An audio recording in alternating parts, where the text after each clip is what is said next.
भारत के प्रधानमंत्री नरेंद्र मोदी ने हाल ही में जापान का दौरा किया और वहां जापान के प्रधानमंत्री समेत वहां की संसद और वहां के उद्योगपतियों को संबोधित किया। इसमें ऐसे कई पहलू उभर कर आए जो अब तक भारत और जापान के बीच में हम में से बहुत सारे लोगों को नहीं मालूम था। इसी के चलते ये वीडियो बनाया गया है।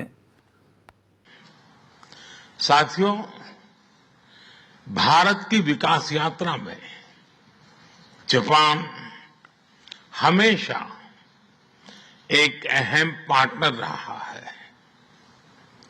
मेट्रो से लेकर मैन्युफैक्चरिंग तक, सेमीकंडक्टर से लेकर स्टार्टअप्स तक, हर क्षेत्र में हमारी साझेदारी आपसी विश्वास का प्रतीक बनी है। जापानी कंपनियों ने भारत में $40 बिलियन से ज्यादा का निवेश किया है। मात्र पिछले 2 वर्षों में $13 बिलियन का प्राइवेट इन्वेस्टमेंट हुआ है। जेबीआईसी कहता है कि भारत सबसे प्रॉमिसिंग डेस्टिनेशन है। जेट्रो बताता है कि 80% कंपनियां भारत में एक्सपांड करना चाहती है और 75% ऑलरेडी मुनाफे में है। यानी in India capital does not just grow, it multiplies.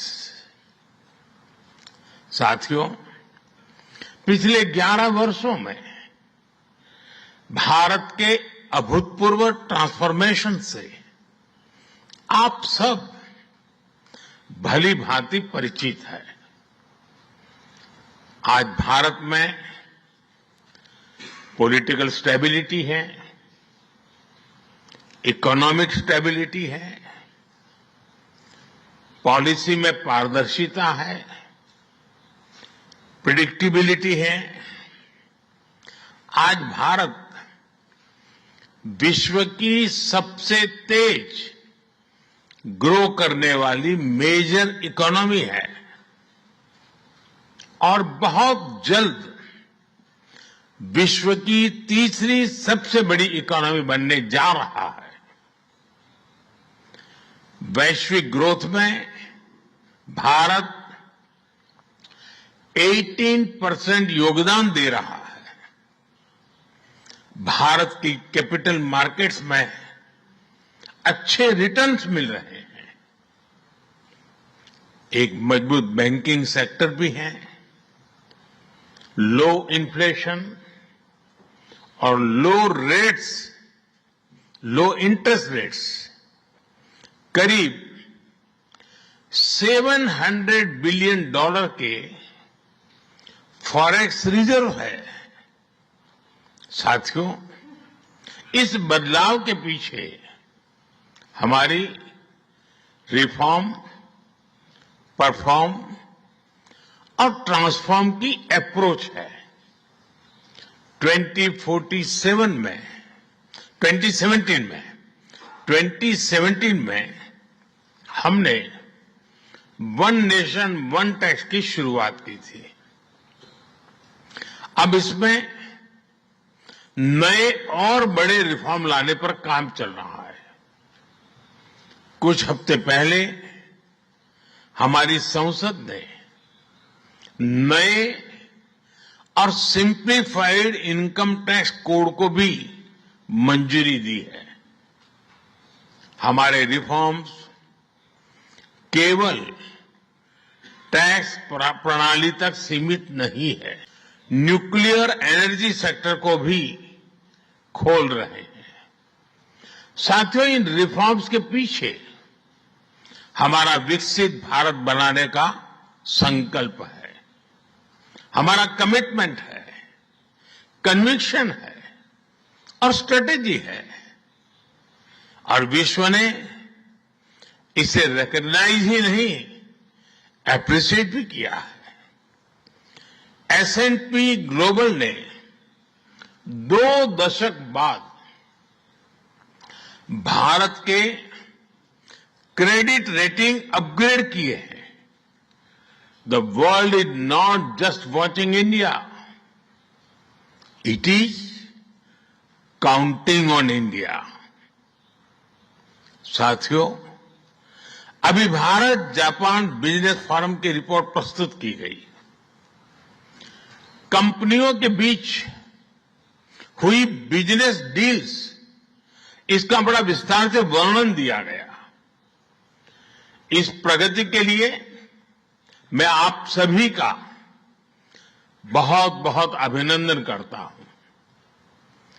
हमारी साझेदारी के लिए मैं भी कुछ सुझाव बड़ी नम्रतापूर्वक आपके समक्ष रखना चाहूंगा।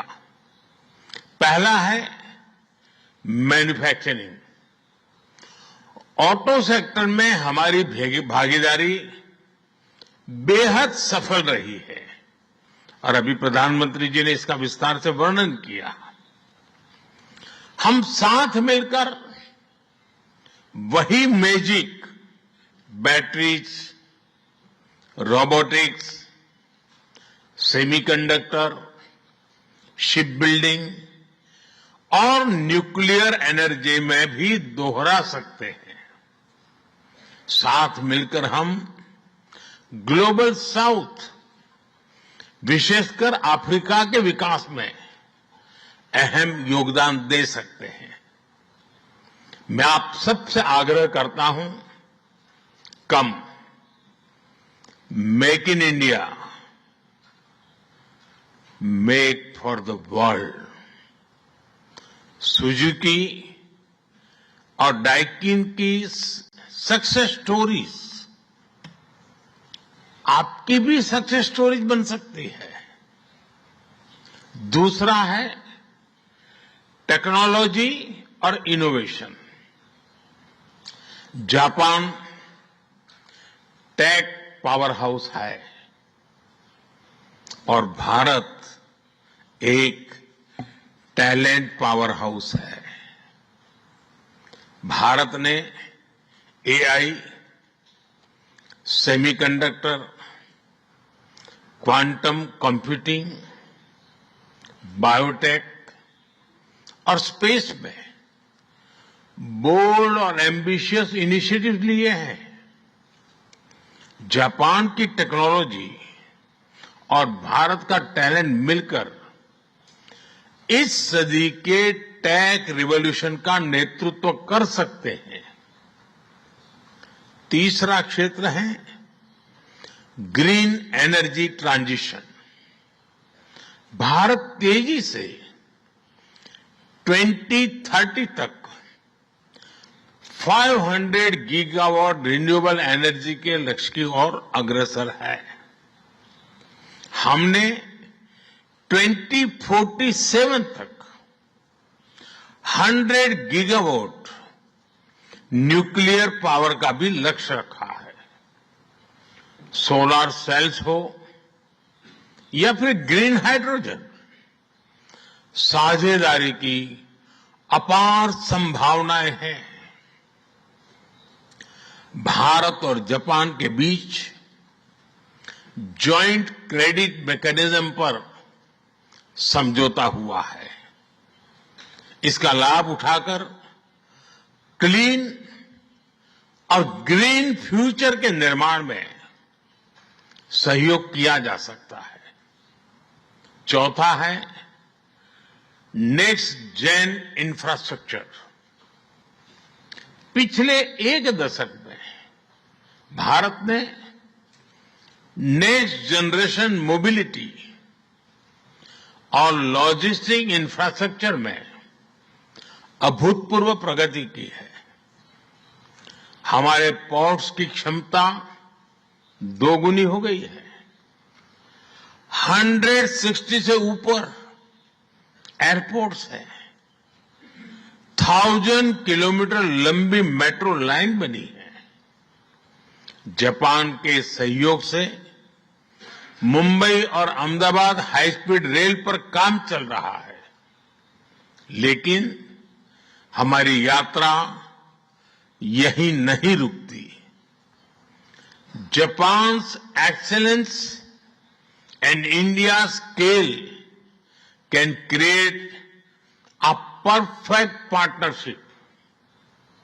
पांचवा है स्किल डेवलपमेंट और people to people ties. Bharat का स्किल्ड युवा टैलेंट वैश्विक जरूरतें पूरी करने की क्षमता रखता है। इसका लाभ जापान भी उठा सकता है।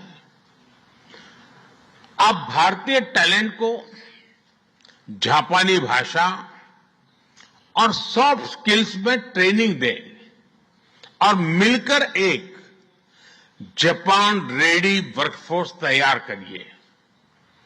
A shared workforce will lead to shared prosperity।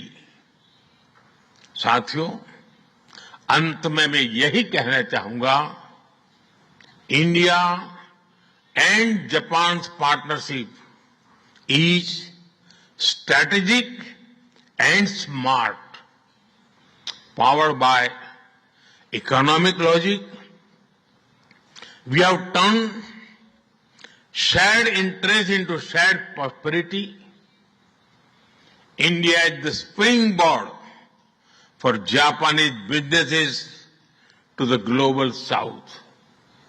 Together, we will shape the ASEAN century, Asian century for stability, growth and prosperity.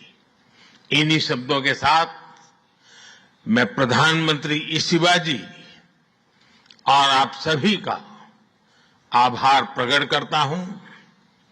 अरिगातो गोजाइमास। बहुत बहुत धन्यवाद।